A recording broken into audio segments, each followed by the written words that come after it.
A jigsaw. One of the most versatile tools in my inventory. But for one reason or another I cannot consistently cut straight lines. It's actually becoming so annoying that I decided to build myself a little guide. Let's make it happen. Once I decide on the size of a guide, I cut a rectangle out of aluminum sheet. I also cut a couple of narrow strips and I bent their ends 90 degrees. But since I failed to cut straight again, I'll need to use a file to fix the edges. I intend to dry the metal by brazing. This way I could achieve a strong and uniform bond along the entire length of the guide. But before I can do that, I need to position the sides correctly, and I'm using my jigsaw for reference. Now, this is the first time I'm trying this technique, so anybody with experience will see at least a few glaring mistakes. For example, I failed to roughen the surface of the metal with a wire brush or sandpaper, which is crucial when brazing aluminium. Another important thing is never to put brazing rod directly into the flame, as it crumbles away rather than melting onto the metal. And of course, glue tack is not the best thing to hold scorching metal in place. There's plenty good tutorials online on how to braze aluminium, but what I found was that barely anybody gave a good explanation of why you need to follow that particular procedure. So let me try and make this at least a little bit clearer. Aluminium melts at around 660 degrees Celsius, which is equivalent to 1200 degrees Fahrenheit. Brazing rods, on the other hand, are designed to melt at somewhat lower temperatures. The one I'm using is supposed to melt at around 400 degrees Celsius or 700 degrees Fahrenheit. The problem is that just above this temperature, the aluminium starts to get permanently soft, and you don't want this to happen to your part.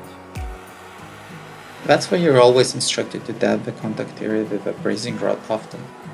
You want to know when it's just hot enough. Now, the reason you're asked to use a steel brush to scratch the surface is because brazing material only reacts with pure aluminium.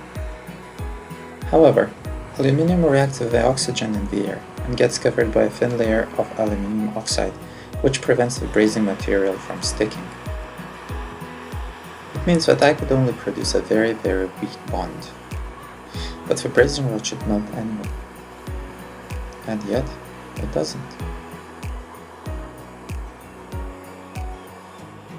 Okay, at this point I'm really confused, and I'm upset that I ruined my part.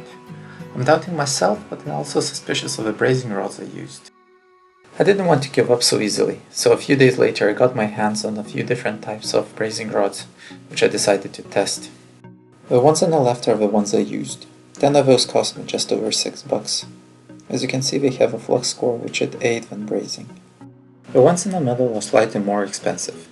I paid $8 for 10 of them, but note that they're half the length of the first ones, and they feature a solid core. Finally, I paid the same amount of money for this little rod as I paid for the first lot of 10.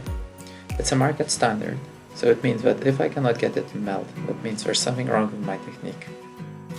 This time I make sure to prep the surface properly. The oxide is only between 1 and 4 nanometers in thickness. The problem, however, is that as soon as you break the oxide, aluminum starts to immediately oxidize again. So it's a good idea to roughen the surface under the flame, as the fire burns much of the oxygen away. The use of flux also prevents aluminum from oxidizing, and this is why some of the brazing rods have flux cores. Here you can see me starting with the most expensive rod. Now, a lot of reviewers online refer to these as cheap brazing rods, and it took time for me to click that they consider them cheap in comparison to welding. It should melt a lot faster on such a small piece of aluminum. However, my cast iron vise acts as a heatsink. Nevertheless, under the right conditions it melts eventually. But what about the real cheap ones? We begin with the one from the middle pile. Look closely and you will see my aluminium starting to melt. That means the whole thing is starting to reach 1200 degrees Fahrenheit. But the brazing rod is only good for smudging the already melted solder.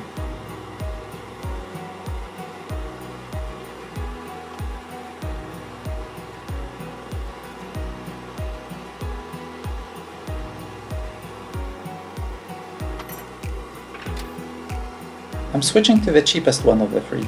It has a flux core, which suggests that the rod's legit.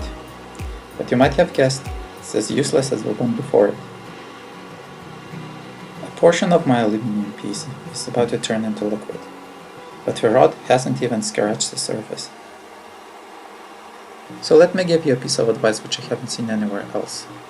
Avoid cheap unbranded rods, they're not fit for purpose. Pay a little extra and get yours from a reputable supplier. I've put a couple examples in the description below. Now back to the project. At this point in time I didn't have proper brazing materials, so I have to go for plan B. I'm repurposing the melted aluminum strip into small corner braces. Once I have the pieces cut, I need to make a couple of holes in each of them. The use of little braces as opposed to brazing will definitely produce a less rigid tool. Regardless, it will fit my purpose as well.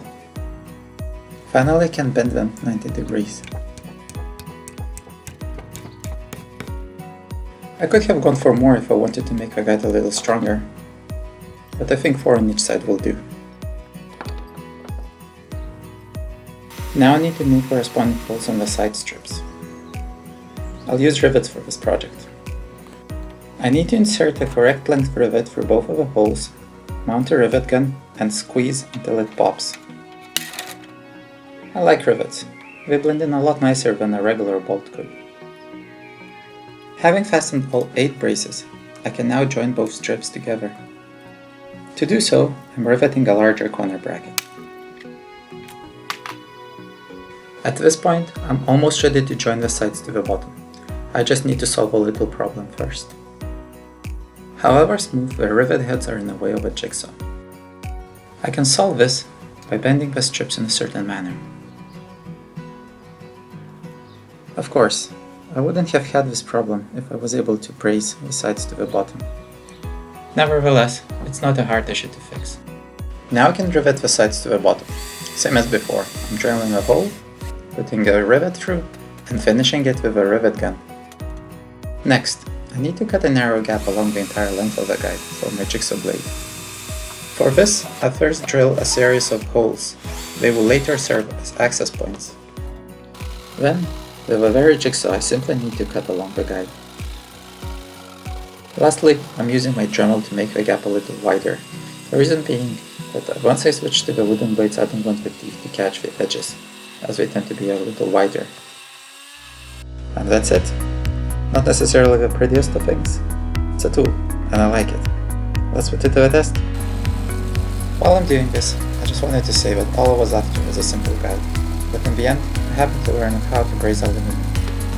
Through failure and research, I taught myself this useful skill, and even though you haven't seen the successful braze in this video, I'm definitely gonna feature this technique in my future projects. In the meanwhile, like, subscribe, and check my other videos. Back to the test. I can feel it in my hand that the jigsaw slides straight, with no effort whatsoever trying to point it. All I need to do is to push.